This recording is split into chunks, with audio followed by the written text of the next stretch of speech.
காஞ்சிபுரம் மாவட்டம் உத்திரமேரூர் பகுதியில் தேர்தலுக்கு சொந்த ஊர் சென்றிருந்தவர் வீட்டில் கொள்ளை நடந்த சம்பவம் பரபரப்பை ஏற்படுத்தியுள்ளது.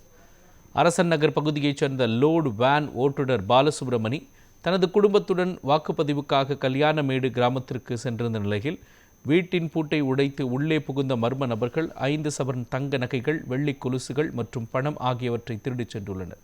தேர்தலில் வாக்களித்துவிட்டு வீடு திரும்பிய பொழுது கொள்ளை நடந்ததைக் கண்டு அதிர்ச்சி அடைந்த அவர் போலீசில் புகார் அளித்துள்ளார். மேலும் இதே பகுதியில் தொடர்ந்து நடைபெறும் கொள்ளை சம்பவங்கள் பொதுமக்களிடையே அச்சத்தை ஏற்படுத்தியுள்ளது.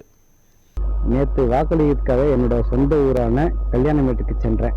கல்யாணமேட்டிற்கு சென்று வாக்களித்து விட்டு வியாழக்கிழமை மதியம் இங்கே வந்து பார்க்கும்போது என்னோட வீட்டை மெயின் டோரை உடைச்சி, அதுக்கப்புறம் பீரோ உடைச்சி எல்லா துணியெல்லாம் களைச்சிட்டு என்னோட பீரோவில் இருந்த தங்க நகை 5.25 சவரத்தையும்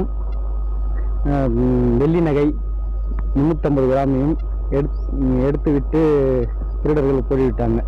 அதை உத்திரமேரூர் காவல் ஆணையரிடம் போயிட்டு கம்ப்ளைண்ட் கொடுத்துருக்கேன். அந்த கம்ப்ளைண்ட்டை எடுத்து நடவடிக்கை எடுக்குமாறு தாய்மையுடன் கேட்டுக்கொள்கிறேன்.